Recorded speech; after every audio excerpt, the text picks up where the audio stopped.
சிறகடிக்க ஆசை ஸ்ரீலோட upcoming episode என்னென்னு பார்க்கலாம். மீனா முத்துவை பார்க்கறதுக்காக சீதா வராங்க. அங்கே வந்த சீதா மீனாவோட கையை பிடிச்சிக்கிட்டு ரொம்பவே அழுகுறாங்க. அக்கா என்னை மன்னிச்சிருக்கா, நான் எவ்வளோ பெரிய தப்பு பண்ணிட்டேன். நீ சொல்லியும் புரிஞ்சிக்காம அருண் பேச்சை கேட்டுக்கிட்டு முத்து மாமா மேலே தான் தப்பு இருக்குன்னு என்னென்னவோ பேசிட்டேன்க்கா, என்னை நீ மன்னிச்சிருக்கா. நான் அப்படிலாம் பேசியிருக்க கூடாது. உண்மை என்னன்னு தெரியாமல் நான் இப்படி தான் தேவையில்லாமல் பேசி நானே பிரச்சனை செஞ்சுக்கிறேன்க்கா அப்படின்னு சொல்லி மன்னிப்பு கேட்குறாங்க சீதா. உடனே இதை பார்த்துட்டு முத்துவும், என்ன சீதா, நீ மன்னிப்பு கேட்கணுமா என்ன?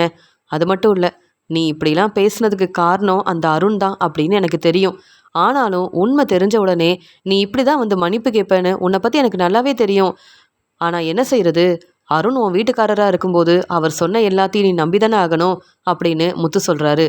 உடனே சீதாவும், என்ன இருந்தாலும் மாமா உங்களையும் மீனாக்காவையும் நான் விட்டு கொடுத்துருக்க கூடாது. அருண் சொல்லியிருந்தாலும் அவர் சொல்கிறதுல என்ன உண்மை இருக்குன்னு நான் யோசிக்காமல் இருந்துட்டேன். அருணுக்கு வேலை இல்லாமல் அவர் வீட்டில் இருந்ததை பார்த்துட்டு அருணோட அம்மா ரொம்ப மனசு வேதனைப்பட்டாங்க. அங்கேருந்து வந்த அருணும் இந்த பிரச்சனைக்கெல்லாம் காரணம் முத்து தான். முத்து நல்ல பேர் வாங்குறதுக்காக தான் அவர் எல்லாருக்கும் உதவி செய்கிற மாதிரி நடித்து ஏமாத்திட்டு இருக்காரு. அதனால் எனக்கு பிரச்சனை வருதுன்னு சொன்ன எல்லாத்தையும் அப்படியே நம்பிட்டேன். நீங்களும் அங்கே எல்லார்கிட்டேயும் முதல்ல அருண் அந்த அம்மாவுக்கு உதவி செஞ்சுருக்கணும்னு பேசுனீங்கல்ல, அதெல்லாம் எனக்கு அப்போவே புரிய வந்தது. இருந்தாலும் அருண் மேலே உள்ள நம்பிக்கையில் உங்களை நான் தப்பாக நினச்சிட்டேன். சொல்லப்போனால் உங்கள் மேலே எந்த தப்புமே இல்லை மாமா. நான் பேசின பேச்சுக்கு நான் தான் எல்லா தப்பும் செஞ்சுருக்கேன், என்னை மன்னிச்சிருங்க மாமா அப்படின்னு சொல்லி இங்கே உண்மை என்னன்னு தெரிஞ்சுக்கிட்டு அதன் மூலமாக இங்கே தேடி மீனாக்கிட்டேயும் முத்துக்கிட்டேயும் அழுதுகிட்டே மன்னிப்பு கேட்குறாங்க சீதா. உடனே இங்கே முத்துவும், நான் இதெல்லாம் பெருசாக எடுத்துக்கவே இல்லை. நீ மறுபடியும் வேலையில் சேரணுன்றதுக்காக அந்த பணத்தை கொண்டு கொடுத்தேன். ஆனால் அதனால் யாருக்கும் பிரச்சனை வரக்கூடாதுன்னு தான் பணத்தை எடுத்தது யாருன்னு தெரிஞ்சிருந்தோம் அந்த உண்மையை நான் சொல்லலை. அந்த அண்ணனையும் நான் மாட்டி விடலை அப்படின்னு இங்கே முத்து தெளிவாக நடந்த எல்லாத்தையும் சொல்லிகிட்ருக்க. எனக்கு தெரியுமாம்மா, உங்களால் யாருக்கும் எந்த பிரச்சனையும் வராது. அந்த அண்ணன் என் பணத்தை எடுத்துகிட்டு போனது உங்களுக்கு தெரியும். அதன் மூலமாக அவங்க வீட்டில் எவ்வளோ பிரச்சனை நடக்குதுன்னு தெரிஞ்சுக்கிட்டு அவங்களுக்கு நீங்கள் உதவி செய்யணும்னு நினச்சிருக்கீங்க. அதே மாதிரி அக்கா, நீ டெக்கரேஷன் ஆர்டர் செய்கிற, புது பிஸ்னஸ்லாம் நீ செஞ்சிட்ருக்க. அதன் மூலமாக நிறைய பேருக்கு நீ வேலை கொடுத்து அவங்களையும் பார்த்துக்க போகிறேன்னு நினைக்கும் போது எனக்கு எவ்வளோ சந்தோஷமாக இருக்குது தெரியுமா அப்படின்னு சொல்லி இங்கே சீதா பேசிகிட்டு இருக்காங்க. பரவாயில்ல சீதா, இப்போவாது புரிஞ்சுக்கிட்டியே. அன்னைக்கு நீ கோவமாக பேசினதுக்கப்புறம் நான் ரொம்பவே மனசு வேதனைப்பட்டேன். இருந்தாலும் நீ என் தங்கச்சி, உனக்கு ஒரு பிரச்சனைனா நாங்கள் பார்த்துட்டு அமைதியாக இருப்போமா என்ன? நான் கூட உதவி செய்யணும்னு நினச்சேன். ஆனால் எவ்வளோ முயற்சி செஞ்சு உண்மையை கண்டுபிடிச்சு அந்த பணத்தையும் வாங்கி கொடுத்துட்டு உன் மேலே எந்த தப்புமே இல்லைன்னு உண்மையை நிரூபித்தது உன்னுடைய முத்து மாமா தான். இனியாவது அருண் சொன்னால் கொஞ்சம் யோசிச்சு அதுக்கப்புறமா நீ பேசு. அதை விட்டுட்டு அருண் சொல்கிற எல்லாத்தையும் நம்பிட்டு எங்களை கேள்வி கேட்காத. அதெல்லாம் எங்களால் தாங்கிக்க முடியல தெரியுமா? உன்னுடைய முத்துமாவை பற்றி உனக்கு தெரியும்ல, அவர் நம்ம வீட்டுக்காக எவ்வளவோ உதவி செஞ்சுருக்காரு. ஏன் நம்ம நிறைய கடன் வாங்கினப்ப யார் யாரோ பிரச்சனை செஞ்சாங்க. அப்போ நமக்கு துணையாக இருந்தது வேறு யாருமே இல்லை, என் வீட்டுக்காரர் முத்து மட்டும்தான். நீங்கள் நல்லா படிக்கணும், நல்ல வேலைக்கு போகணும்னு நம்ம அம்மாவும் அப்பாவும் ஆசைப்பட்ட மாதிரியே என்னை கல்யாணம் பண்ணிக்கிட்டு வந்த என் வீட்டுக்காரரும் ஆசைப்பட்டார்ல. அப்படி இருக்கும்போது அதெல்லாம் நல்லபடியாக நடந்துருச்சுன்னு இப்படி சந்தோஷமாக இருக்கும்போது நீ பிரச்சனை செஞ்சால் எங்களால் தாங்கிக்க முடியல அப்படின்னு மீனா சொல்கிறாங்க. உண்மை என்னென்னு புரிஞ்சுக்கிட்டேன். அதாங்க்கா உங்களை தேடி மன்னிப்பு கேட்கணும்னு நினச்சேன். மாமா, நீங்கள் செஞ்ச உதவியை நான் மறக்கவே மாட்டேன். எவ்வளவோ உதவி செஞ்சுருக்கீங்க. அருணை பற்றி ஏற்கனவே நீங்கள் உண்மையை நிரூபிச்சிருக்கீங்க. அதெல்லாம் நான் யோசிச்சுட்டு தெளிவாக அருண் பேசினதெல்லாம் நான் யோசித்து பார்த்துருக்கணும். ஆனால் நான் யோசிக்காமல் எவ்வளோ பெரிய தப்பு பண்ணிட்டேன் அப்படின்னு இங்கே முத்து மேலே எந்த தப்புமே இல்லைன்னு புரிஞ்சுக்கிட்டு முத்து செஞ்ச உதவியால் மறுபடியும் எனக்கு வேலை கிடச்சிருக்கு. அதே மாதிரி அங்கே எல்லாரும் என்னை பாராட்டுறாங்க. அப்போ நான் தான் அந்த பணத்தை எடுத்திருப்பேன்னு சொன்ன எல்லாருமே என்னை புரிஞ்சுக்கிட்டாங்க. எல்லாத்துக்கும் காரணம் நீங்கள் தான் முத்து மாமா அப்படின்னு சொல்லி இங்கே நன்றி சொன்ன சீதாவை பார்த்து முத்துவும் மீனாவும் ரொம்பவே சந்தோஷப்படுறாங்க. உடனே மீனா, அதெல்லாம் இருக்கட்டும், அம்மா எப்படி இருக்காங்கன்னு கேட்க, அம்மா இப்போ தான் ரொம்ப சந்தோஷமாக இருக்காங்க. நான் உண்மையெல்லாம் தெரிஞ்சுக்கிட்டேன். இங்கே முத்து மாமா கிட்ட மன்னிப்பு கேட்க போகிறேன்னு சொன்ன உடனே என்னையும் நம்ம வீட்டுக்கே கூப்பிட்டு போயிரு சீதா. அப்பப்போ இங்கே முத்து மாப்பிளையும் மீனாவும் என்னை பார்க்க வருவாங்க. உன் வீட்டில் இருந்தால் அதெல்லாம் சரிப்பட்டு வராதுன்னு சொன்னாங்க. ரொம்ப சந்தோஷமா அம்மா இப்போ நல்லா ஆயிட்டாங்கன்னு தெரிஞ்சுக்கிட்டு நம்ம வீட்டுக்கே நான் கூப்பிட்டு வந்துட்டேன்க்கா. நீ வாக்கா, நீ அம்மாவை பார்த்துக்க. அம்மாவை நானே பார்த்துக்கிறேன்னு அந்த பேச்சு பேசினேன். ஆனால் உங்களை மாதிரி அம்மாவை யாராலையும் பார்த்துக்க முடியாது. நீயும் முத்து மாமாவும் கூட இருந்து அம்மாவை நல்லா பார்த்துக்கிட்டிங்கன்னா அம்மா ரொம்ப சந்தோஷமாக இருப்பாங்கன்னு எனக்கு தெரியும். அருணை விட நம்ம வீட்டில் உள்ள எல்லார் மேலேயும் ரொம்ப அக்கறையாக இருக்கிறது அக்கா நீயும் முத்துமாமாவும் தான். அப்படி இருக்கும்போது நீங்கள் உதவி செய்கிறத விட இங்கே அருண் என்னைக்கும் அம்மாவையும் இல்லை நம்ம குடும்பத்தில் உள்ளவங்களையும் நல்லா பார்த்துக்கவே மாட்டாருன்னு எனக்கு தெரியும். அதனால தான் உங்கள் மேலே உள்ள நம்பிக்கையில் அம்மாவை நான் வீட்டுக்கு கூட்டிகிட்டு வந்துட்டேன், நீ வாக்கா அப்படின்னு சொல்லிட்டு மீனாவை அவங்க வீட்டுக்கும் கூட்டிகிட்டு போக மீனாவை பார்த்துட்டு சந்திரா ரொம்ப சந்தோஷப்படுறாங்க. இங்கே வந்து மீனா மட்டும் இல்லாமல் முத்து, மீனா, சீதான்னு எல்லாரும் ஒன்றா சந்தோஷமாக அங்கே வீட்டுக்கு வரதை பார்க்குறாங்க சந்திரா. உடனே சந்திராவும் இப்போ தான் எனக்கு நிம்மதியாக இருக்கு மாப்பிள்ள அப்படின்னு சொல்லும்போது உடனே அம்மா நான் மனசு மாறிட்டேன், நான் செஞ்சது எல்லாமே தப்புன்னு புரிஞ்சுக்கிட்டேன், இனி என்னால் பிரச்சனை வராதுமா. என்னால் தானம்மா உங்களுக்கு ரொம்ப முடியாமல் நீங்கள் ஹாஸ்பிட்டல் வரைக்கும் போனீங்க. ஆனாலும் முத்துமாமாவை பற்றி புரிஞ்சுக்காம என் வீட்டிலேயே உங்களை பார்த்துக்கிறேன்லாம் நான் முடிவெடுத்தேன். அப்போ கூட முத்துமாமா பொறுப்பாக பொறுமையாக எனக்காக ரொம்பவே விட்டு கொடுத்தாரு. நான் தாம்மா யாரையும் புரிஞ்சுக்கிறதே இல்லை அப்படின்னு சொல்லிட்டு கண் கலங்கி பேசுகிறாங்க சீதா. உடனே முத்துவும் அத்தை இதெல்லாம் பிரச்சனையே கிடையாது, சீதா சந்தோஷமாக இருந்தால் எங்களுக்கு அதுவே போதும். இப்போ நீங்கள் வந்து வீட்டுக்கு வந்துட்டீங்க, மீனா உங்களை பார்த்துக்கிறதுக்காக அப்பப்போ வீட்டுக்கு வருவா, நல்லா சமைச்சு கொடுப்பா, நல்லா சாப்பிட்டுட்டு நீங்கள் நல்லா ரெஸ்ட் எடுங்கன்னு சொல்லும்போது இல்லை மாப்பிள்ள இப்போ எனக்கு எந்த பிரச்சனையும் இல்லை, நான் ரொம்ப சந்தோஷமாக இருக்கேன், நாளைக்கே நான் கடைக்கு போக போகிறேன், இத்தனை நாள் கடைக்கு போகாமல் ரொம்ப கஷ்டமாக இருந்தது. இப்போ தான் சீதாவும் இங்கே மீனாவும் நல்லா பேசிக்கிறாங்க. உண்மை என்னன்னு சீதாவுக்கு புரிய வந்துருச்சு. இனி இப்படி ஒரு தப்பை நான் செய்யவே மாட்டேன்னு உங்ககிட்ட என் பொண்ணு சீதாவே வந்து மன்னிப்பு கேட்டதுக்கு அப்புறமா எனக்கு என்ன, நான் சந்தோஷமாக இருக்கேன் இதெல்லாம் பார்த்துட்டு. அப்படி இருக்கும்போது எனக்காக கஷ்டப்பட்டு கடையெல்லாம் மறுபடியும் நீங்கள் எனக்காக வாங்கி கொடுத்துருக்குறீங்க, அந்த கடையை வந்து நான் பார்க்காம இருந்தால் எப்படி? முத்து மாப்பிள்ள நீங்கள் இருக்கிற வரைக்கும் எங்களுக்கு எந்த பிரச்சனையும் வராதுன்னு தெரியும். அதனால தான் சீதாவும் உங்களை புரிஞ்சுக்கணும்னு நினச்சிக்கிட்டே இருந்தேன். எல்லாம் நல்லபடியாக நடந்துருச்சு. நாளைக்கு நான் பூக்கடைக்கு போக போகிறேன் மாப்பிள்ள அப்படின்னு சொல்லும்போது பாத்தியா சீதா, நீ மனசு மாறின உடனே உங்கள் அம்மா இவ்வளோ சந்தோஷமாக இருக்காங்க. பிரச்சனை வரதான் செய்யும், நீ தான் சீதா சமாளிக்கணும். யாரை நம்பணும் யாரை நம்பவே கூடாதுன்னு நீ தான் யோசித்து நல்ல முடிவாக எடுக்கணும் அப்படின்னு சொல்லும்போது புரியுது மாமா, உங்களை நம்புகிறேன். ஆனால் இனி அருண் பேச்சை மட்டும் நான் நம்பவே கூடாதுன்னு முடிவெடுத்துட்டேன் மாமான்னு சொல்ல. அப்படிலாம் நான் சொல்லலை, இருந்தாலும் நீ கொஞ்சம் கவனமாக இருக்கணும் அவ்வளவுதான். அத்தை மீனா வீட்டில் தான் இருப்பா, நான் வந்து சவாரிக்கு கிளம்புறேன், மீனா அம்மா கிட்ட பேசிட்டு நீயே இன்னைக்கு சமைச்சு கொடு, நான் அப்புறமா வந்து உன்னை கூப்பிட்டு போகிறேன் அப்படின்னு சொல்லிட்டு முத்து அங்கேருந்து தன்னுடைய வேலைக்காக கிளம்புறாரு. இங்கே நடந்த எல்லாத்தையும் பார்த்துட்டு மீனா ரொம்ப சந்தோஷப்படுறாங்க. வித்யா ரொம்ப நாள் கழிச்சு மீனாவை பார்க்குறாங்க. மீனா பூ கொடுத்துட்டு வரும்போது வித்யாவை பார்த்த உடனே வித்யா எப்படி இருக்கீங்கன்னு கேட்க, நான் ரொம்ப நல்லா இருக்கேன் மீனா, நீங்கள் எப்படி இருக்கீங்க அப்படின்னு கேட்கும்போது, என்ன மீனா அப்புறம் நீங்கள் எனக்கு ஃபோன் கூட பண்ணலைன்னு சொல்லும்போது, இல்லைங்க இப்போ தான் உங்களுக்கு கல்யாணம் ஆயிருக்கு, நீங்களும் அங்கே வந்து உங்கள் சொந்தக்காரங்க வீட்டுக்கெலாம் போவீங்கள்ல, அதனால தான் அப்படின்னு சொல்லும்போது, எனக்குன்னு பெருசாக யாரும் இல்லைன்னு உங்களுக்கு தெரியும்ல, அம்மாவும் இங்கே கொஞ்ச நாள் இருந்தாங்க, அப்புறம் வந்து அவங்க கிளம்பி போயிட்டாங்க, இப்போ நான் மட்டும்தான் இருக்கேன். என்ன எங்களுக்குன்னு வீடு வாங்கணும்னு நானும் இங்கே முருகனும் ரொம்பவே ஆசைப்பட்டோம், அதெல்லாம் நடக்கவே இல்லை. பரவாயில்ல, இனி முத்து இருக்கிறதுனால எந்த பிரச்சனையும் இல்லைன்னு முருகன் வந்து சொல்லிக்கிட்டே இருப்பார். என்ன மீனான்னு கேட்க, மீனா நீங்கள் எப்பயுமே இங்கே எங்கள் வீடு பக்கத்தில் இருக்கிறதுனால தினமும் பூவை கொண்டு வந்து கொடுத்துட்றீங்களா, நீங்கள் பூ கொண்டு வருவீங்கன்னு முருகன் வந்து சொல்லிக்கிட்டே இருந்தார், நானே உங்களுக்கு ஃபோன் பண்ணணும்னு நினச்சேன் அப்படின்னு சொல்லும்போது, நீங்கள் முன்னாடியே சொல்லியிருந்தா தினமும் உங்கள் வீட்டுக்கு நானே பூ எடுத்துகிட்டு வந்திருப்பேனே அப்படின்னு பேசிகிட்டு இருக்காங்க. ஆமாம் மீனா, நீங்கள் நாளையிலேருந்து எப்பயும் போல் பூ எடுத்துகிட்டு வந்துடுங்க அப்படின்னு சொல்லும்போது, ஆமாம் நீங்களே சமைச்சு கொடுத்து இப்போ வந்து உங்கள் குடும்பத்தை நல்லா பார்த்துக்கிறீங்கல்ல அப்படின்னு கேட்கும்போது, மீனா உங்களை பார்த்து தான் நேர்மையாக பொய் சொல்லாமல் எப்படி வந்து வீட்டில் உள்ள எல்லாரையும் பார்த்துக்கணுன்னு நானே தெரிஞ்சுக்கிட்டேன். எனக்கு ஒரு நல்ல வாழ்க்கை கிடச்சிருக்குன்னா அதுக்கு காரணம் நீங்களும் முத்துவும் தான். அப்படி இருக்கும்போது கண்டிப்பாக உங்களை மாதிரியே நான் நல்லா வந்து குடும்பத்தை பார்த்துப்பேன் மீனா அப்படின்னு பொறுப்பாக பேசுகிறாங்க வித்யா. இதை கேட்டுட்டு மீனா ரொம்ப சந்தோஷப்படுறாங்க. ஆமாம் உங்கள் ஃப்ரெண்டு ரோகிணியை பார்க்க வருவீங்க பேசுவீங்க, இப்போ அவங்க உங்களை பார்க்க வந்தாங்களான்னு கேட்க, ரோகிணி என் கல்யாணத்துக்கு வந்தா, அதுக்கப்புறம் ஃபோன் பண்ண கூட இல்லை, என்னன்னு தெரியல, நானும் எனக்கு நிறைய வேலை இருந்ததால் ரோகிணி கிட்ட பெருசாக பேசலை, வீட்டில் எல்லாரும் நல்லா தானே இருக்காங்கன்னு சொல்லி கேட்டுட்ருக்காங்க. ஆமாங்க, எனக்கும் இப்போ புது பிஸ்னஸ் இருக்கிறதுனால எனக்கும் நிறைய ஆர்டர் வந்துக்கிட்டே இருக்குது, ரொம்ப சந்தோஷமாக என்னுடைய வேலையை பார்த்துட்ருக்கேன்னு சொல்கிறாங்க மீனா. சரி மீனா, நாளையிலேருந்து பூ எடுத்துகிட்டு வந்துடுங்க, நாளைக்கு நீங்கள் வீட்டுக்கு வருவீங்கள்ல அப்போ நம்ம பேசிக்கலாம் அப்படின்னு சொல்லிட்டு வித்யா அங்கேருந்து கிளம்புறாங்க. ரோகிணி எப்பயும் போல் மனோஜோட கடையில் வேலையெல்லாம் முடிச்சுட்டு பார்லருக்கு கிளம்புற மனோஜ் அப்படின்னு சொல்கிறாங்க. ரோகிணி அங்கே வேலையை முடிச்சுட்டு சீக்கிரமாக வந்துரு, வர வர நீ பார்லரில் வேலை பார்க்குறத எனக்கு பிடிக்கவே இல்லை அப்படின்னு சொல்கிறாரு மனோஜ். என்ன மனோஜ் இப்படி பேசுகிறேன்னு கேட்க, அப்புறம் வேற என்ன சொல்கிறது, நீ நம்ம கடையிலேயே இருந்துட்டேன்னா புதுசாக பிஸ்னஸ் ஆரம்பிக்கும்போது அந்த பிஸ்னஸை நான் பார்த்துப்பேன், இந்த கடையை நீ பொறுப்பாக பார்த்துப்பேன்னு பார்த்தா எப்போ பார்த்தாலும் பார்லருக்கு போகிறேன், நிறைய வெளியில் வேலை இருக்குன்னு கிளம்பிடுறியே.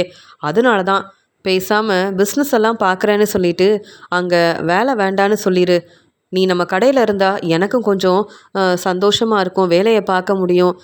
வேறு பிஸ்னஸ் வேறு ஆரம்பிக்க போகிறோம். அப்படி இருக்கும்போது நீ எனக்கு உதவியாக இந்த கடையில் இருக்கணும்னு நான் நினைக்கிறேன்னு சொல்லும்போது உடனே இங்கே ரோகிணியும், கடையில் வேலை பார்க்குறேன், கஷ்டப்பட்டு நீ சொல்கிற எல்லா வேலையும் நான் பார்க்குறேன், எனக்கு சம்பளம் கொடுக்குறியா என்ன அப்படின்னு கேட்குறாங்க.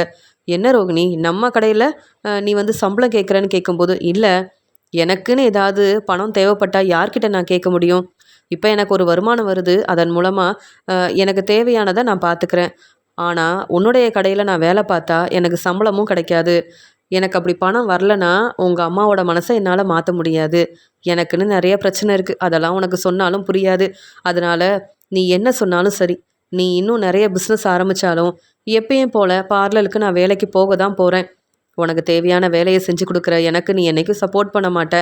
ஆனாலும் நீ வாழ்க்கையில் சந்தோஷமாக இருக்கணும், நல்லா முன்னேறணும்னு நான் நினைக்கிறதுனால தான் உன்கிட்ட சம்பளமே வாங்காமல் இவ்வளோ வேலை செஞ்சு கொடுக்குறேன். அதனால் என்னுடைய வேலையில் நீ தலையிடாத, நீ சொன்னாலும் நான் கேட்க மாட்டேன். சரி, எனக்கு நேரமாகுது, நான் கிளம்புறேன்னு சொல்லிட்டு ரோகிணி அங்கேருந்து கிளம்புறாங்க. உடனே மனோஜ் யோசிக்கிறாரு, எவ்வளவோ சொல்லியும் ரோகிணி கேட்க மாட்டேங்கிறாளே அப்படின்னு நினச்சிட்ருக்காரு. அந்த சமயம் அங்கேருந்து கிளம்புன ரோகிணிக்கு ஃபோன் வருது. பிஏ தினேஷ் ரோகிணிக்கு ஃபோன் பண்ணிகிட்டு இருக்கும்போது ரோகிணி இதை பார்த்த உடனே ரொம்ப கோவமாக, இந்த பிஏ தினேஷ்க்கு வேறு வேலையே இல்லை, எப்போ பார்த்தாலும் எனக்கு ஃபோன் பண்ணணும், பணம் வேணும்னு கேட்கணும், இல்லைனா உன்னை பற்றின உண்மையை முத்துக்கிட்ட சொல்லிடுவேன்னு தேவையில்லாமல் பிரச்சனை செய்வார். இப்போ என் பையனும் என் அம்மாவும் மகேஸ்வரி வீட்டில் இருக்காங்க, ரொம்ப சந்தோஷமாக இருக்காங்க. கண்டிப்பாக பிஏ தினேஷால் அங்கே போகவும் முடியாது. அதே மாதிரி உன் பையனை நான் கூப்பிட்டு வருவேன் உன் வீட்டுக்குன்னு தினேஷ் வந்து எப்போ பார்த்தாலும் சொல்லிக்கிட்டே இருப்பார்ல, அதெல்லாம் நடக்கவே நடக்காது. அதனால் பிஏ தினேஷ் ஃபோன் பண்ணால் நம்ம எடுத்து பேசியே ஆகணுமா என்ன? நமக்கு நிறைய வேலை இருக்குது, அதை விட்டுட்டு பிஏ தினேஷ் கிட்ட பேசினாலே எனக்கு நிறையா பணம் வேணும்னு வந்து அப்பப்போ ஃபோன் பண்ணி பிரச்சனை செய்ய ஆரம்பிச்சிருவார். அதனால் பிஏ தினேஷ் ஃபோன் பண்ணால் நம்ம எடுத்து பேசவே கூடாது அப்படின்னு ரோகிணி தன்னுடைய வேலைக்கு கிளம்பும்போது பிஏ தினேஷ் ஃபோன் பண்ண உடனே இப்படி ஒரு முடிவெடுக்கிறாங்க. ரோகிணி ஃபோன் எடுக்கலன உடனே பிஏ தினேஷ்க்கு ரொம்ப கோவம் வருது. உடனே தினேஷும் சிட்டியோட ஆளுங்க கிட்ட சொல்கிறாங்க, இப்போ சிட்டி வேற இல்லை, நமக்கு நிறைய பிரச்சனை இருக்குது, நிறைய பணம் தேவைப்படுது. அது மட்டும் இல்லாமல் நீங்களும் என்கிட்ட பணம் கேட்டுக்கிட்டே இருக்கீங்க. ஆனால் ரோகிணிக்கு ஃபோன் பண்ணால் ரோகிணி ஃபோன் எடுக்கவே மாட்டேங்கிறாங்களே அப்படின்னு சொல்லும்போது, அண்ணே எங்களுக்குன்னு வீட்டில் எங்களை நம்பி நிறைய பேர் இருக்காங்கண்ணே. நாங்கள் இத்தனை நாள் சிட்டி அண்ணனை நம்பி இருந்தோம், ஆனால் அவரை வெளியில் கொண்டு வரவே முடியல. அதெல்லாம் நினைக்கும்போது எங்கள் நிலைமை என்ன ஆகுமோன்னு யோசிச்சு தான் இப்போ சிட்டியோட இடத்துல நீங்கள் இருக்கிறதுனால எப்படியாவது பணத்தை ஏற்பாடு பண்ணி கொடுப்பீங்கன்னு நினச்சி தான் உங்ககிட்ட உதவி கேட்டோம். நீங்கள் ரோகிணிகிட்ட ஃபோன் பண்ணிவிட்டு எனக்கு உதவி செய்ய முடியாதுன்னு சொன்னால் எப்படின்னு அப்படின்னு சொல்லி கேட்டுட்ருக்காங்க சிட்டியோட ஆளுங்க. உடனே தினேஷும், எனக்கு உங்கள் நிலமை புரியுது, அதனால தானே ரோகிணிக்கு ஃபோன் பண்ணேன், எப்படியும் ரோகிணிகிட்ட பேசி பணத்தை வாங்கிடலான்னு நினச்சேன். எனக்கு பணம் கிடச்சா உங்களுக்கும் பணம் கிடச்ச மாதிரி தான். ஆனால் இந்த ரோகிணி பெரிய புத்திசாலித்தனமாக ஃபோன் எடுத்து பேசாமல் நான் ஃபோன் பண்ணால் கூட கண்டுக்காமல் இருக்கால, அவளுக்கு எப்படி பிரச்சனை செய்யணும், எப்படி பணம் வாங்கணும்னு எனக்கு தெரியும். ரோகிணி இன்றைக்கி என்னை ஏமாற்றலாம், ஆனால் என்றைக்கும் இப்படியே செய்ய முடியாதுல்ல. நான் யோசித்து ஒரு நல்ல முடிவாக எடுக்கிறேன் அப்படின்னு சொல்கிறாரு பிஏ தினேஷ். பிஏ தினேஷ் எப்படியாவது சிட்டிக்கிட்ட பேசி சிட்டிக்கு உதவி செய்யணும், சிட்டி முதல்ல வெளியில் வரணும், அப்போ தான் இந்த ரோகிணிக்கு சரியான பாடம் புகட்ட முடியும் அப்படின்னு சொல்லிட்டு அங்கேருந்து கிளம்பி போகிறாரு சிட்டியை பார்க்குறதுக்காக. அந்த சமயம் அங்கே ரோகிணியை பார்க்குறாரு. ரோகிணி ரொம்ப சந்தோஷமாக இங்கே தன்னுடைய அம்மாவையும் கிருஷையும் கூப்பிட்டுட்டு அங்கே கோயிலுக்கு வர்றது, அவங்கள கூப்பிட்டுட்டு வெளியில் போகிறதுன்னு தன்னுடைய வாழ்க்கையை ரொம்ப சந்தோஷமாக தான் பார்த்துக்கிறாங்க அப்படின்னு சொல்லிட்டு ரோகிணியை பார்த்த இங்கே தினேஷ்க்கு தெரிய வருது. இப்போவே ரோகிணிகிட்ட பேசலாமா அப்படின்ற மாதிரி நினைக்கிறாங்க. எல்லாரும் இருக்கும்போது பேசினா ரோகிணி தேவையில்லாமல் பிரச்சனை செய்வா, ரோகிணியை பற்றி தான் எனக்கு தெரியுமே அப்படின்னு சொல்லிட்டு ரோகிணி எங்கெங்கே போகிறாங்க, இங்கே கிருஷ்ணை கூப்பிட்டு போகிறது, அவங்க அம்மா கூட அவங்க வந்து வெளியில் போகிறதுன்னு ஒவ்வொன்றையும் ஆதாரமாக தன்னுடைய ஃபோனில் எடுக்க ஆரம்பிக்கிறாரு தினேஷ். எடுத்தது மட்டும் இல்லாமல் அது எல்லாத்தையுமே இங்கே ரோகிணிக்கும் அனுப்பி வைக்கிறாரு. கொஞ்ச நேரம் கழித்து ரோகிணியும் எடுத்து பார்க்குறாங்க. அவங்க வெளியில் வந்தது, கிருஷ் கூட பேசினது, அவங்க அம்மாவை கூப்பிட்டு போனதுன்னு ஒவ்வொன்றா அவங்களுக்கு தெரிய வருது. இதெல்லாம் யார் எனக்கு அனுப்புகிறாங்கன்னு தெரியலன்னு சொல்லி எடுத்து பார்க்கும்போது தான் தெரியுது, இது எல்லாமே அந்த தினேஷோட வேலை தான். அப்போ நான் என்ன செய்கிறேன், என் பையனை பார்க்க வர்றது, எங்கள் அம்மா கிட்ட பேசுகிறதுன்னு நான் என்னென்ன செய்கிறேன்னு எல்லாமே அந்த தினேஷ்க்கு தெரிய வந்திருக்கு. அதுக்காக தான் தினேஷ் வந்து ஃபோன் பண்ணிக்கிட்டே இருக்காரு போல அப்படின்னு சொல்லிட்டு, அந்த தினேஷ் அப்போ எங்கே தான் இருக்கான் அப்படின்னு சொல்லி ரோகிணி எங்கே இருக்காங்களோ அதே இடத்துல இருந்து எல்லா இடத்துலையுமே தேட ஆரம்பிக்கிறாங்க. ஆனால் தினேஷ் அங்கேருந்து கிளம்பிடுறாரு. இப்போ தெரியும் நான் யாருன்னு. கொஞ்சம் கொஞ்சமாக ரோகிணி இதெல்லாம் பார்த்துட்டு என்னை பற்றின உண்மையை இந்த தினேஷ் யார்கிட்டையும் சொல்லிடக்கூடாதுன்னு யோசித்து எனக்கு வந்து ரோகிணியை ஃபோன் பண்ணட்டும், அது வரைக்கும் ரோகிணியை நான் சும்மா விட போகிறதே கிடையாது அப்படின்னு சொல்லிட்டு தினேஷ் வந்து நினைக்கிறாரு. தினேஷால் ரோகிணி ரொம்பவே பதட்டமாக இருக்காங்க. தினேஷ் இப்படிலாம் செய்வார்னு நினைக்கவே இல்லை.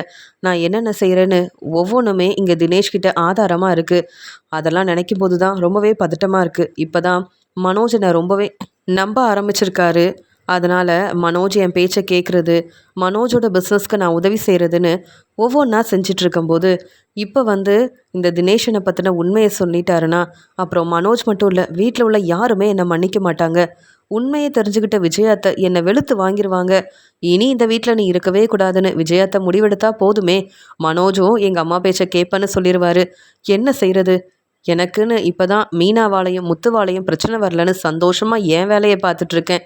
மனோஜுக்காக புது பிஸ்னஸ் ஆரம்பிக்கிறதுக்கு எல்லா ஏற்பாடையும் செஞ்சிட்ருக்கேன். இப்போ இந்த தினேஷ் வந்து எனக்கு ஃபோன் பண்ணுறது, நான் என் அம்மா கூடயும் என் பையன் கூடயும் இங்கே வெளியில் வந்திருக்கேன்னு எல்லா ஆதாரத்தையும் எனக்கே அனுப்பி வைக்கிறதுன்னு இந்த மாதிரி ஒரு வேலையை செஞ்சிட்ருக்காரு இந்த தினேஷ். நான் என்ன செய்கிறதுன்னு தெரியல அப்படின்னு ரொம்பவே குழப்பமாக இருக்கிறாங்க ரோகிணி. கொஞ்சம் நான் சந்தோஷமாக இருந்தால் இப்படி ஏதாவது ஒரு பிரச்சனை வந்துடுது. இந்த மீனாவும் முத்துவும் என்னை பற்றின உண்மையை கண்டுபிடிச்சிருவாங்களோன்னு நான் யோசனை பண்ணிகிட்டு இருந்தேன். அவங்க கூட பரவாயில்ல போல. ஆனால் இந்த தினேஷ் இப்படி திடீர்னு வந்து பிரச்சனை செய்ய ஆரம்பிச்சிட்டாரே அப்படின்னு சொல்லி யோசிக்க ஆரம்பிக்கிறாங்க ரோகிணி. தினேஷ் கிட்ட பேசவே கொஞ்சம் பதட்டமாக தான் இருக்குது. எப்படியும் தினேஷ் பணம் கேட்பாரு. என்கிட்ட கொடுக்கறதுக்கு பணமும் இல்லை. அதனால் தினேஷ் ஃபோன் பண்ணால் எப்படி சமாளிக்கன்னு தெரியலன்னு நினைக்கிறாங்க ரோகிணி. அந்த சமயம்தான் தினேஷ்க்கு தெரிய வருது, இங்கே வித்யாவுக்கு கல்யாணம் ஆயிடுச்சு. வித்யா இப்போ அவங்க வேலையை பார்க்குறாங்க, அவங்க வாழ்க்கையை பார்த்துட்ருக்காங்க. அதனால் ரோகிணிக்கு நம்ம பிரச்சனை செய்யணும்னு நினச்சா இதுக்கெல்லாம் காரணமாக இருந்தது அந்த வித்யாவும் தானே. ரோகிணியோட ஃப்ரெண்டு வித்யா மட்டும் என்ன உண்மையை சொல்லிட்டாங்களா என்ன? யாருக்கும் ரோகிணியை பற்றின உண்மை தெரியக்கூடாதுன்னு வித்யாவும் நினச்சிருக்காங்கல்ல. அப்போ வித்யா கிட்ட போய் பேசினாதான் ரோகிணி கிட்ட இருந்து நம்ம பணம் வாங்க முடியும். வித்யாவுக்கு கல்யாணமானதால் ரோகிணியை பற்றின உண்மை கண்டிப்பாக வித்யாவோட வீட்டுக்காரருக்கு தெரிய வாய்ப்பே இல்லை. நம்ம போய் உண்மையை சொல்லுவோம். வித்யாவும் ரோகிணியோட ஃப்ரெண்டு தான் 2 பேரும் போய் சொல்லி அந்த குடும்பத்தை ஏமாற்றிட்டு இருக்காங்கன்னு வித்யாவோட இங்கே வீட்டுக்காரர்கிட்ட சொன்னால் அப்புறம் வித்யாவோட வாழ்க்கை என்னாகும்? அதுக்காகவே வித்யா நமக்காக ரோகிணிகிட்ட பேசி பணத்தை ஏற்பாடு பண்ணி தந்து தானே ஆகணும் அப்படின்னு சொல்லிட்டு இனி ரோகிணிகிட்ட பேசி ஒரு பிரயோஜனமும் இல்லை. இதே வித்யாவோட வாழ்க்கையில் பிரச்சனை வந்தால் வித்யா பொறுமையாக இருக்க மாட்டாங்க. அவங்க வாழ்க்கைக்காக ரோகிணியை மாட்டி விடுவாங்க. அப்படி இல்லைன்னா ரோகிணி எனக்கு பணம் கொடுக்கறதுக்கு எல்லா ஏற்பாடையும் செய்வாங்க. இதில் என்ன நடந்தாலும் எனக்கு சந்தோஷம்தான் அப்படின்னு யோசிக்கிறாரு பிஏ தினேஷ்.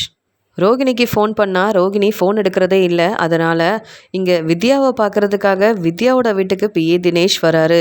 இங்கே வித்யாவும் வேலைக்கு கிளம்பும்போது அங்கே தினேஷ் வந்து நின்ன உடனே நீங்களா அப்படின்னு கேட்க, என்ன வித்யா உங்களுக்கு கல்யாணம் ஆயிருக்கு, என்ன கூப்பிடவே இல்லையே அப்படின்னு கேட்கும்போது, நான் எதுக்கு உங்களை கூப்பிடணும்? என் சொந்தக்காரங்க யாரும் என் கல்யாணத்துக்கு வரல, நான் உங்களை கூப்பிடுவேனா என்ன அப்படின்னு சொல்லும்போது, அதெல்லாம் இருக்கட்டும், என்னதான் உங்களுக்கு தெரியுமே, உங்கள் ஃப்ரெண்டு ரோகிணி இப்போ எப்படி இருக்காங்கன்னு கேட்கும்போது, அதை நீங்கள் ரோகிணி கிட்டலாம் போய் கேட்கணும். எனக்கு கல்யாணம் ஆயிடுச்சுன்னு தெரியும், என் வீடை தேடி எதுக்கு வந்திருக்கீங்க? ரோகிணி இங்கே வரதே இல்லை. எந்த பிரச்சனையாக இருந்தாலும் ரோகிணிகிட்ட ஃபோன் பண்ணி பேசுங்க. அதை விட்டுட்டு என் வீட்டுக்கு வர வேலை வேண்டாம், இங்கேருந்து கிளம்புங்க. என் வீட்டுக்காரருக்கு நீங்கள் வந்திருக்க தெரிஞ்சாலே பெரிய பிரச்சனையாயிரும் அப்படின்னு சொல்லிட்டு வித்யா ரொம்ப கோபமாக பேசுகிறாங்க. உடனே தினேஷ் வந்து சிரிச்சுக்கிட்டே, இதெல்லாம் தெரிஞ்சு தானே வந்திருக்கேன், பிரச்சனையானா எனக்கு என்ன? எனக்கு தேவை பணம். ரோகிணிக்கு ஃபோன் பண்ணால் உங்கள் ஃப்ரெண்டு ரோகிணி எப்பயும் போல் என்னை ஏமாற்றலான்னு நினச்சா சும்மா விட்டுருவேனா? எனக்கு தெரியும் உங்களுக்கு கல்யாணம் ஆயிடுச்சுன்னு. ஆனால் உங்கள் வீட்டுக்காரருக்கு ரோகிணியை பற்றின உண்மையெல்லாம் தெரியாதுல்ல. அந்த ரோகிணிக்கு நீங்கள் தானே ரொம்ப சப்போர்ட் பண்ணிகிட்டு இருந்தீங்க. ஆனால் நீங்கள் ரொம்ப நல்லவங்கன்னு உங்கள் வீட்டுக்காரர் நம்பிட்டு இருக்காருல்ல. அந்த முத்துவோட குடும்பத்தில் உள்ள எல்லாரையும் ரோகிணி மட்டும் ஏமாற்றலை, வித்யா நீங்களும் தானே ஏமாத்துறீங்க. அதனால் இந்த உண்மை மட்டும் உங்கள் வீட்டில் உள்ளவங்களுக்கு தெரிஞ்சால் என்ன ஆகும்? உங்கள் வீட்டுக்காரருக்கு தெரிஞ்சால் சும்மா விடுவாரா? கேள்வி கேட்பார்ல. அதான் உங்களை தேடி வந்திருக்குன்னு சொல்லும்போது, அப்போ திட்டம் போட்டு யோசித்து என் வாழ்க்கையில் பிரச்சனை செய்கிறதுக்கு நீங்கள் வந்து என் வீட்டுக்கு வந்திருக்கீங்க அப்படி தானேன்னு கேட்கும்போது, நீ இப்போவே ரோகிணிக்கு ஃபோன் பண்ணு, எனக்கு கொஞ்சம் பணம் தேவைப்படுது, அந்த பணத்தை வாங்கி கொடுத்துட்டேன்னா நான் என் பிரச்சனை செய்ய போகிறேன். இங்கே ரோகிணி ரொம்ப புத்திசாலித்தனமாக நான் ஃபோன் பண்ணால் எடுத்து பேசுகிறதில்ல. ஆனால் ரோகிணி என்ன செய்கிறா, அவங்க அம்மாவை பார்க்க போகிறது, அவங்க பையன் கிறிஷை பார்க்க போகிறதுன்னு ஒவ்வொரு வேலையாக செஞ்சிட்ருக்க எல்லா ஆதாரமும் என்கிட்ட இருக்குது. ஆனால் இப்போ கொஞ்சம் கூட பயமே இல்லாமல் நான் ஃபோன் பண்ணால் எடுத்து பேசாமல் ரோகிணி இருக்கிறாங்கன்னா, நானும் ரோகிணிக்கு பிரச்சனை செய்ய தயாராக தான் இருக்கேன் அப்படின்னு சொல்லும்போது, இந்த பிரச்சனைக்கு காரணம் ரோகிணி. நீங்கள் கேள்வி கேட்கணுன்னா ரோகிணியை தான் கேள்வி கேட்கணும். பணம் வாங்கணுன்னா ரோகிணியை தான் போய் பார்க்கணும். அதை விட்டுட்டு இங்கே வந்து கேள்வி கேட்குறீங்க. இப்போ என் வீட்டுக்காரர் வருவார். அவர் என்கிட்ட நீங்கள் யாருன்னு கேட்டால் நான் என்ன பதில் சொல்ல முடியும்? பிரச்சனை தான் வரும். முதல்ல கிளம்புறீங்களா அப்படின்னு சொல்லிட்டு வித்யா ரொம்ப கோபமாக பேசிகிட்டு இருக்காங்க.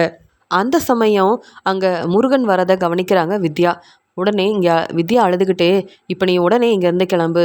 ரோகிணியை பற்றின உண்மை இங்கே வந்து முருகனுக்கு தெரிஞ்சா உடனே முத்துவுக்கும் மீனாவுக்கும் உண்மையெல்லாம் தெரிய வந்துடும்.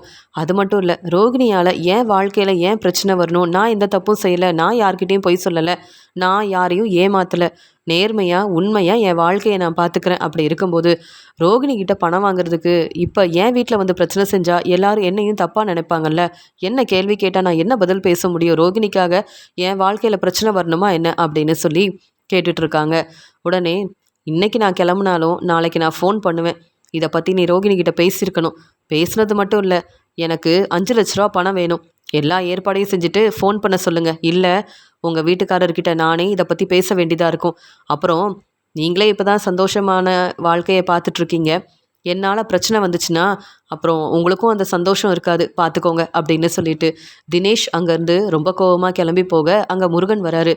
ஆமாம் வித்யா, இவர்கிட்ட ரொம்ப நேரமாக பேசிகிட்டு இருந்தீங்க, யார் இவருன்னு கேட்க, இல்லைங்க எனக்கு தெரியல, அவர் ஏதோ வந்து கேட்டுட்டு இருந்தாரு. ஆமாம் முருகன் வேலைக்கு கிளம்பலையா அப்படின்னு சொல்லும்போது, என்னங்க இவ்வளோ நேரமாக நின்று பேசிகிட்டு இருந்த மாதிரி இருக்குது, யாருன்னே தெரியாதவர்கிட்டயா பேசிகிட்டு இருந்தீங்கன்னு முருகன் வந்து சந்தேகத்தோட கேட்க, உடனே இங்கே வித்யாவும் நான் தான் சொல்கிறேன்லங்க அவர் யாருன்னே தெரியல அப்படின்னு சமாளிக்கிறாங்க. சரி வித்யா, நான் உங்களை நம்புகிறேன் அப்படின்னு சொல்லிட்டு நான் வேலைக்கு கிளம்புற வித்யான்னு சொல்லிட்டு அங்கேருந்து முருகன் கிளம்புனாலும் இங்கே வித்யா ரொம்ப பதட்டமாக இருக்காங்க.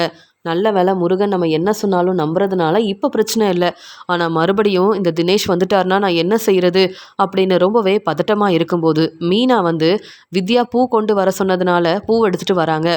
மீனாவை பார்த்த உடனே வித்யாவும் என்ன மீனா வந்திருக்கீங்கன்னு கேட்க, நீங்கள் தானேங்க பூ எடுத்துகிட்டு வர சொன்னீங்க, நான் வந்த உடனே சந்தோஷமாக பேசுவீங்கன்னு பார்த்தா இவ்வளோ பதட்டமாக பேசுகிறீங்களேன்னு கேட்குறாங்க மீனா. இல்லைங்க அதெல்லாம் ஒன்றும் இல்லைன்னு சொல்லி சமாளிக்கிறாங்க. சரிங்க நான் பூவெல்லாம் கொடுத்துட்டேன் அப்படின்னு சொல்ல, தினமும் நீங்கள் பணம் வாங்கிக்கிறீங்களான்னு கேட்கும்போது, பரவாயில்லைங்க நான் வந்து எப்போ பணம் வாங்கணுமோ அப்போ வந்து வாங்கிக்கிறேன் அப்படின்னு சொல்லிட்டு மீனாவும் கிளம்புறாங்க. என் வீட்டுக்கு இப்போ மீனாவும் வர ஆரம்பிச்சிட்டாங்க. இந்த பிஏ தினேஷும் வரது முருகனுக்கு வர தெரிஞ்சிருச்சு. இன்றைக்கி எப்படியோ சமாளிச்சிட்டேன். ஆனால் என்னைக்கா இருந்தாலும் என் வாழ்க்கையில் தினேஷால் பிரச்சனை வரும்னு தான் நினைக்கிறேன். ரோகிணிக்கு முதல்ல ஃபோன் பண்ணி சொல்லணும், இல்லைனா அவ்வளவுதான் அப்படின்னு சொல்லிட்டு உடனே வித்யா வந்து அங்கேருந்து கிளம்புறாங்க. ரோகிணி கிட்ட பேசுறதுக்காக வித்யா கிளம்பி போகிறாங்க. உடனே ரோகிணியும், பரவாயில்லையே வித்யா, என் ஞாபகம் உனக்கு இருக்கான்னு கேட்கும்போது, நான் ஒன்றும் வேணும்னே உன்னை பார்க்கறதுக்காக வரல, ஒன்னால் எனக்கு நிறைய பிரச்சனை வருது, அதனால தான் வந்தேன் அப்படின்னு சொல்லும்போது, என்ன சொல்கிறேன்னு கேட்க, தினேஷ் வந்து என்னை தேடி என் வீட்டுக்கே வந்துட்டாருன்னு சொல்லும்போது, தினேஷ் எதுக்கு உன்னை தேடி வரணும் அப்படின்னு கேட்குறாங்க. ஒன்றும் தெரியாத மாதிரி பேசாத, ஒன்னால தான் எனக்கு பிரச்சனை வருதுன்னு சொல்கிறாங்க. அதெப்படி அப்படின்னு கேட்கும்போது, உனக்கு தினேஷ் ஃபோன் பண்ணாரான்னு கேட்க, ஆமாம் ஃபோன் பண்ணாரு, நானே எடுத்து பேசவே இல்லை அப்படின்னு சொல்லும்போது, அதானே நீ எப்படி பேசுவ, உனக்கு உன்னுடைய வாழ்க்கை முக்கியம்னு நினப்ப, அதனால் மற்றவங்கள பற்றி யோசிக்க மாட்டலன்னு கேட்குறாங்க. என்ன பேசிகிட்டு இருக்கேன்னு கேட்கும்போது, ஆமாம் ரோகிணி எனக்கு பணம் கொடுக்கணும், இதை பற்றி உங்கள் ஃப்ரெண்டுக்கிட்ட நீங்கள் தான் சொல்லணும்னு சொல்லிட்டு போயிருக்காரு. நல்ல வேலை முருகன் வந்தப்போ இங்கே வந்து தினேஷ் பேசுகிற எதையும் அவர் கேட்கல. அதே மாதிரி மீனாவும் பூ கொடுக்க வந்தாங்க. எனக்கு எவ்வளோ பிரச்சனை வருதுன்னு உனக்கு தெரிய மாட்டேங்குது. தினேஷ் கேட்குற பணத்தை கொடுத்துட்டு நீ வந்து உன் வாழ்க்கையை பாரு, அதை விட்டுட்டு நீ செய்கிற பிரச்சனைக்கெல்லாம் நான் வந்து உதவி செய்ய முடியாது. தினேஷ் வந்து உன்னை பற்றின உண்மையை முருகன்கிட்ட சொன்னால் உன் நிலைமை என்ன ஆகும்னு யோசிச்சு பாருன்னு சொல்லும்போது, என்ன சொல்கிற அப்படின்னு கேட்க, இப்போ மட்டும் தெளிவாக என்ன சொல்கிறேன்னு கேட்குற, ஆனால் என் வாழ்க்கையில் பிரச்சனை வரும்னு நீ யோசிக்க மாட்டலன்னு கேட்குறாங்க. இல்லை நான் வந்து தினேஷ்கிட்ட பேசுகிறேன், என்னால் உனக்கு எந்த பிரச்சனையும் வராது, நான் பார்த்துக்கிறேன் அப்படின்னு சொல்கிறாங்க ரோகிணி. நீ பேசலைன்னா தினேஷ் மறுபடியும் என்னை தேடி வருவார், அப்புறம் என் வாழ்க்கையில் பிரச்சனை வரும். எனக்கு இப்போ தான் கல்யாணம் ஆயிருக்கு, உனக்கு தெரியும். நான் முருகன்கிட்ட பொய் சொல்லலை, ஏமாத்தலை, என் வாழ்க்கையை பார்த்துட்ருக்கேன். சொல்லப்போனால் அதனால தான் கல்யாணம் ஆனதுக்கப்புறம் பெருசாக நான் யார்கிட்டேயும் ஃபோனில் கூட பேசுகிறதில்ல. உனக்கு நான் எவ்வளவோ உதவி செஞ்சுருக்கேன். அதனால் இப்போ எனக்கு பிரச்சனை வரக்கூடாதுன்னா நீ தான் உன் பிரச்சனையை பார்த்துக்கணும். சொல்ல வேண்டியதை சொல்லிட்டேன். இனி கண்டிப்பாக அந்த தினேஷ் எனக்கு ஃபோன் பண்ணா கூட நான் உன்னை சும்மா விட மாட்டேன் ரோகிணி அப்படின்னு சொல்லிட்டு வித்யா ரொம்ப கோவமாக பேசிட்டு கிளம்புறாங்க. ரோகிணி யோசிக்கிறாங்க, நம்ம கிட்ட பணம் கிடைக்காது அப்படின்னு தெரிஞ்சுக்கிட்டு நம்ம ஃபோன் எடுக்கலன்னு உடனே வித்யா வீட்டுக்கே கிளம்பி போயிட்டாரா? அதே மாதிரி என் வீட்டுக்கு வந்து நின்னா என் நிலைமை என்ன ஆகும் அப்படின்னு சொல்லிட்டு ரோகிணி வந்து யோசிக்க ஆரம்பிக்கிறாங்க. மீனா வீட்டுக்கு வந்த உடனே டெக்கரேஷன் ஆர்டருக்காக எல்லா ஏற்பாடையும் செஞ்சிட்ருக்க வீட்டுக்கு வந்த ரோகிணி, என்ன மீனா வீட்லேயும் நீங்கள் உங்கள் வேலைக்காக இப்படி செஞ்சுக்கிட்டே இருந்தீங்கன்னா அப்புறம் எப்படி வந்து சமைச்சு கொடுப்பீங்க அப்படின்னு கேட்கும்போது, ரோகிணி நிறைய வேலை இருக்குது, உங்களுக்கு வேணும்னா நீங்கள் சமைச்சுக்கோங்க, அதை விட்டுட்டு ஏன் கேள்வி கேட்குறீங்க, நீங்களும் இந்த வீட்டோட மருமக அப்படின்றத மறந்துட்டீங்களா அப்படின்னு கேட்குறாங்க மீனா. அதெல்லாம் நான் மறக்கலைங்க, இருந்தாலும் விஜயா அத்தை நீங்கள் சமைச்சா தானே சாப்பிட்றாங்க, நான் சமைச்சா சரியில்லைன்னு சொல்லி கேள்வி கேட்குறாங்க, அதனால தான் மீனா சொல்கிறேன் அப்படின்னு கேட்கும்போது, உடனே அங்கே வந்து அண்ணாமலையும், என்னம்மா ரோகிணி, மீனா கிட்ட நீ வேலை சொல்கிறதெல்லாம் சரிதான், ஆனால் மீனாவுக்குன்னு நிறைய பிஸ்னஸ் இருக்குது, அதெல்லாம் கவனிக்க வேண்டாமா, அதனால் வேணுன்றதை சமைச்சு சாப்பிடுங்கம்மா, தெரியலனா மீனா கிட்ட கேட்டு தெரிஞ்சுக்க வேண்டியதானு சொல்கிறாரு அண்ணாமலை. அதானே பார்த்தேன், மீனா கிட்ட பேசினா உடனே சப்போர்ட் பண்ண முத்து வந்து நிற்பார், இல்லைனா அண்ணாமலை மாமா வருவார், எனக்கு மட்டும்தான் இந்த வீட்டில் சப்போர்ட் பண்ண யாரும் இல்லை, ஏற்கனவே அந்த தினேஷால் எனக்கு பிரச்சனை வந்துருமோன்னு நான் நினைக்கிறேன், வித்யா வேற வந்து கோபமாக பேசிட்டு போயிருக்கா, ஆனால் என்ன செய்யன்னு தெரியாமல் நானே யோசிக்கும் போது மீனாவும் இப்படி என்னை வீட்டு வேலை செய்ய வச்சிருவாங்க போல அப்படின்னு ரோகிணி யோசிக்கிறாங்க. அங்கே வித்யாவோட ஃபோன் வந்து வெளியில் இருக்குது, ஆனால் இங்கே முருகன் வந்து வித்யாவுக்கு ஃபோன் வருதுன்னு உடனே யாருன்னு பார்ப்போன்னு எடுத்து பேச ஆரம்பிக்க அங்கே தினேஷ் வந்து பேசுகிறாரு, என்ன வித்யா, நான் வீட்டுக்கு வந்தேன், நீங்கள் ரொம்ப பதட்டமா அங்கே என் வீட்டுக்காரர் முருகன் வராருன்னு சொல்லி அனுப்பிட்டீங்க, இப்போ உங்கள் ஃப்ரெண்டு ரோகிணி கிட்ட நான் சொன்ன எல்லாத்தையும் சொல்லிட்டீங்களா, ரோகிணி எனக்கு பணம் கொடுப்பாங்கல்ல, மறுபடியும் ரோகிணி நான் ஃபோன் பண்ணால் எடுக்க மாட்டேங்கிறாங்க, உங்கள் ஃப்ரெண்டுக்கிட்ட நீங்கள் தானே பேசணும், ரோகிணி என்னென்ன செஞ்சுருக்காங்க, நீங்கள் தானே ரோகிணிக்கு ரொம்ப உதவி செஞ்சுருக்கீங்க, அந்த குடும்பத்தையே ரோகிணி ஏமாத்துறாங்கன்னா அவங்களுக்கு உதவி செஞ்சதுக்கு காரணமே நீங்கள் தானே, அப்புறம் உங்ககிட்ட நான் வந்து இதை பற்றி சொல்லாமல் யார்கிட்ட சொல்ல முடியும்னு தினேஷ் பேசுகிற எல்லாத்தையுமே முருகன் ஃபோனில் கேட்டுடுறாரு. அந்த சமயம் அங்கே வித்யா வந்த உடனே யார் முருகன் அப்படின்னு சொல்லிட்டு கேட்கும்போது, எல்லாம் உங்களுக்கு தெரிஞ்சவங்க தான் வித்யான்னு சொல்ல, அன்னைக்கு உங்களை பார்க்கறதுக்கு வீட்டுக்கு ஒருத்தர் வந்திருந்தார்ல, யாருன்னு கேட்டப்ப எனக்கு தெரியவே தெரியாதுன்னு பொய் சொன்னீங்களே, அவர் தான் ஃபோன் பண்ணியிருக்காரு, பேசுகிறீங்களான்னு கேட்ட உடனே வித்யா யோசிக்கிறாங்க, திருன்னு முழிக்கிறாங்க, ஃபோனை வாங்குறாங்க, ஆனால் அவங்களால பேச முடியல, உடனே ஃபோனை வச்சிடுறாங்க. முருகன் என்ன சொல்கிறீங்கன்னு கேட்கும்போது, ரோகிணியை பற்றின எந்த உண்மை உங்களுக்கு தெரிஞ்சிருக்கு, அந்த வீட்டில் உள்ள எல்லாரையும் ரோகிணி ஏமாத்திட்டு இருக்கிறதா அந்த ஆள் வந்து சொல்லிட்டு இருக்காரு, என்னங்க பிரச்சனை, என்கிட்ட சொல்ல வேண்டியதானங்க அப்படின்னு கேட்கும்போது, இல்லை அதெல்லாம் ஒன்றும் இல்லை அப்படின்னு சொல்லி வித்யாவும் சமாளிக்கிறாங்க. ஏதோ ஒரு உண்மையை மறைக்கிறீங்க வித்யா, உங்கள் மேலே ரொம்ப நம்பிக்கை வச்சு உங்களை விரும்பி கல்யாணம் பண்ணியிருக்கேன், அது மட்டும் இல்லை உங்களுக்காக தான் புது வீடெல்லாம் வாங்கணும்னு நான் பணம் வந்து சேர்த்து வச்சுருக்கேன், என்னை பற்றி உங்களுக்கு தெரியும், நான் பொய் சொன்னதில்லை, ஆனால் நீங்கள் பொய் சொல்கிறீங்கன்னு தெளிவாக தெரியுது, நம்ம வாழ்க்கையில் பிரச்சனை வரக்கூடாதுன்னா உண்மை என்னன்னு எனக்கு தெரிஞ்சே ஆகணும் அப்படின்னு சொல்லி கேட்கும்போது வித்யா என்ன செய்யன்னு தெரியாமல் ரொம்பவே அழ ஆரம்பிக்கிறாங்க. முருகன்கிட்ட நடந்த எல்லாத்தையும் சொல்கிறாங்க.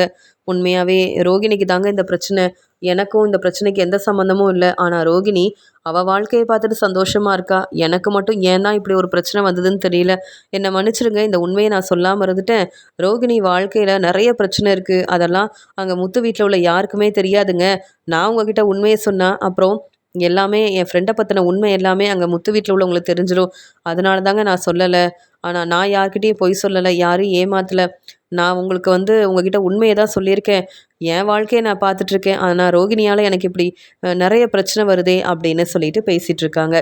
அதெல்லாம் இருக்கட்டும் அப்படின்னு உண்மை என்னன்னு கேட்டு தெரிஞ்சுக்கிறாரு முருகன். அங்கே ரோகிணியை பற்றின உண்மை முருகனுக்கு தெரிஞ்ச உடனே முருகனுக்கு ரொம்ப கோபம் வருது.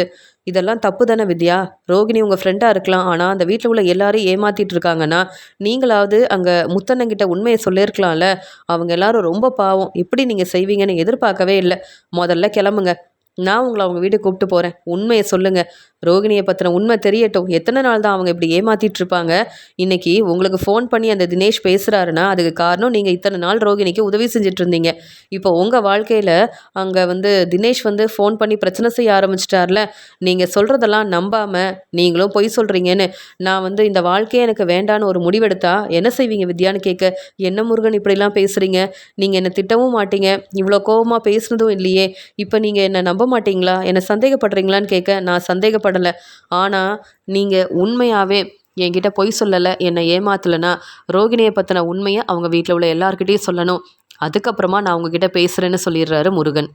இங்கே வித்யா வேற வழி இல்லாமல் அழுதுகிட்டே ரோகிணியோட வீட்டுக்கு வராங்க. இங்கே வித்யா வரதை பார்த்துட்டு மீனாவும், என்ன வித்யா இங்கே வந்திருக்கீங்கன்னு கேட்க, ரோகிணியை பார்க்க வந்தீங்களா? நீங்கள் உட்காருங்க, நான் காஃபி எடுத்துகிட்டு வரேன். ரோகிணி உங்கள் ஃப்ரெண்டு வந்திருக்காங்க பாருங்களேன் அப்படின்னு சொல்லி கூப்பிடுறாங்க. உடனே அங்கே வந்த ரோகிணியும், ஏன் ஃப்ரெண்டா?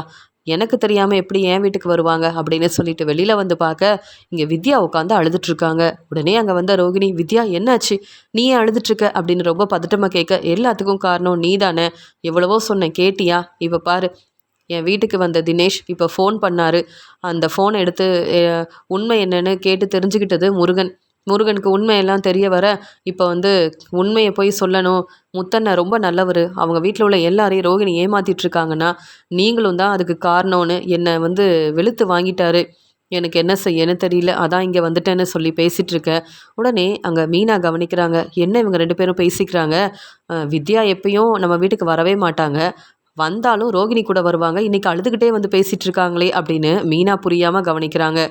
அந்த சமயம் ரோகிணி சொல்கிறாங்க, பரவாயில்ல, என் மாமியார் வரதுக்குள்ளே இங்கேருந்து கிளம்பிரு, அவங்க வந்தால் பிரச்சனை பெருசாயிரும்.